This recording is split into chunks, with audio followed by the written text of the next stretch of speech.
The Minister of Land Reform and Rural Development, Mr. Mzwanele Nyhontso, will lead the commemoration of the 30th anniversary of the Restitution of the Land Rights Act on the 2nd of December, which is today, at the Freedom Park Heritage Site in Pretoria, under the theme Dignity Restored through the Land Restitution Act. SABC News reporter Neria Hlakotsa is at Freedom Park Heritage Site in Pretoria. Let's take you there now. Neria, good morning. So give us a sense of what's happening in anticipation of today's program. Good morning to you, Sakina. Of course, the stage has been set here at Freedom Park in Mzwanele. We are expecting, of course, a government along with other stakeholders to reflect on the 30 years of land restitution. You must remember, land restitution forms part of the principles that dictate land reform. One principle, again, it is land redistribution and land tenure. So today we will be looking at how far the department has gone in terms of land restitution. The numbers tell us that there is at least 83,000 land claims that were done between 1995 and 2024. But land reform in its totality remains a very emotive issue in the country, especially from those who lost their land as a result of the 1913 Land Act. And people have been saying land reform is taking a while in the country. But we remember during his State of the Nation address, President Cyril Ramaphosa indicated that 25% of farmland has been returned to black people. But land activists also just want to say this is not enough, especially because we had initially the ANC had that deadline of at least 30% of land being returned by 2014, and now we are 2024 and only 25% of farmland has been returned. And this has raised criticism from a lot of people, especially land activists, those who are garnering for people to get their land back. But Sakina, right now I am joined by the Chief Land Claims Commissioner, who is Nomfundo Nhloko, just to speak to us about today's program, and furthermore, as the Commission, how this process of land claims is going. Thank you so much for your time, Ms. Nhloko. Let's speak about this process of land claims. It's been happening since 1995. At this point, President Cyril Ramaphosa indicated that 25% of farmland has been returned to black people. How hard has this process to give people back their land been? Thank you very much for the opportunity. 30 years on, we are here to say we've done so much, but still so much more is needed. 30 years of land restitution, and as you've already indicated, we are but one part of the land reform umbrella. And we are guided by the Restitution Act. And the obligation was always be on us to make sure that we restore land to those individuals, communities who were dispossessed as a result of racially discriminatory practices and or laws. So we received over about 80,000 claims by the cut-off date of 1998. And of those, we've settled over 90%. We have about 5,000 that are still outstanding. But not just looking at the numbers, it's important for us to actually look at what we've been able to achieve. We've got about 3.8 million hectares that has been acquired under the restitution program. And we've spent over 59 billion overall, either on financial compensation or land restoration for those communities that were able to get their land back. So a lot of work has happened, but today is an important day because 30 years on, we want to ask the question, what have we done successfully? What do we need to do to take land restitution further? And I think as an organization, the Commission on Restitution of Land Rights, it's important for us not to be inward looking. but to actually ask our partners, our stakeholders, the actual beneficiaries of land reform. And as you said, as the President had already indicated, that there were milestones that were supposed to be achieved. So it's important then for us to say, 30 years on, how have we done? What lessons have we learned? What do we need to change in order for us in the next 10 years to be able to say that we had a successful land reform program?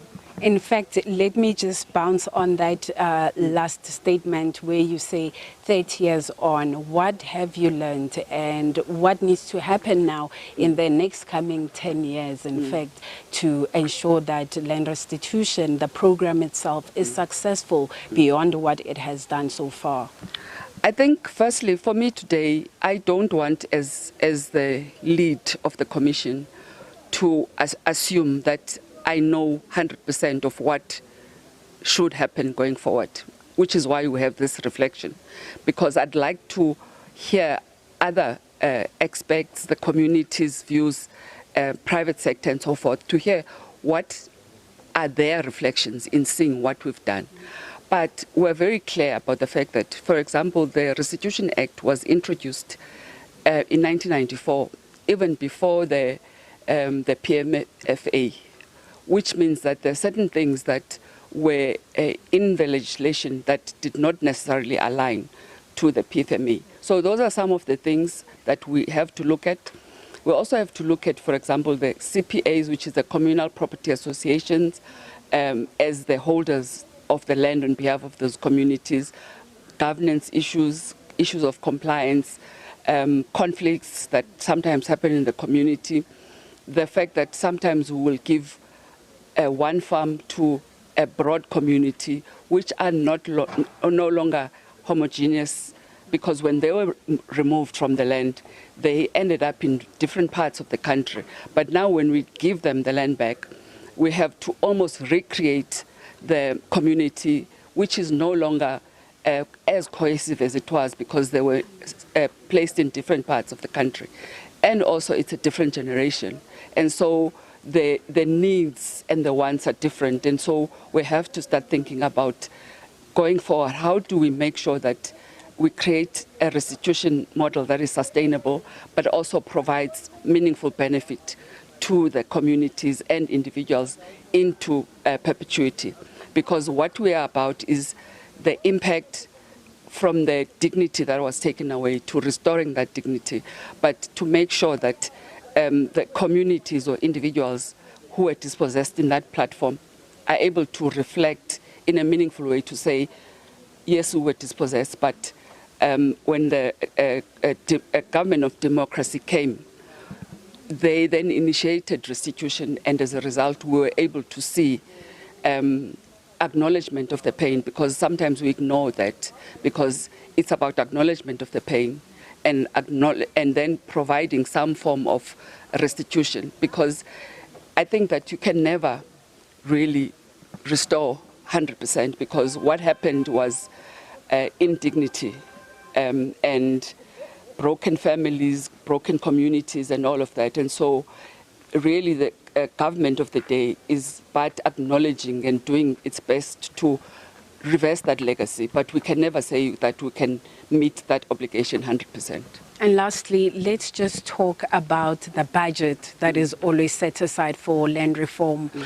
Organizations are arguing that the budget is not enough. Therefore, it just shows the commitment or the lack of commitment by government to, make sure that land restitution happens. I think that we have acknowledged over time that our budget has not been sufficient for us to move as quickly as we would have wanted to.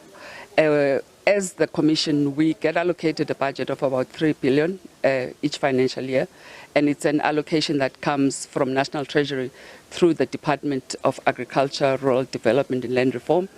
And each year we're able to expend that budget, but we always have to pause and wait for the next tranche. So I think that's why we're reflecting today, because I think that South Africa needs to understand that restitution is not an obligation of just the state. I think it's about all of us. It's about us saying that if we want to build a country that is united into the future, all stakeholders, including private sector, should play a meaningful role to find some form of budget assistance, whatever you call it, so that we're ultimately able to move this process forward, because from our side there is commitment and acknowledgement of the work that still needs to be done. Thank you so much for your time. Obviously, as we are reflecting today on the 30 years of land restitution program, there will be a lot of discussions that are happening from various panels. We're also expecting, of course, Advocate Tembeka Toby SC, who's among those who have spoken about land reform a lot.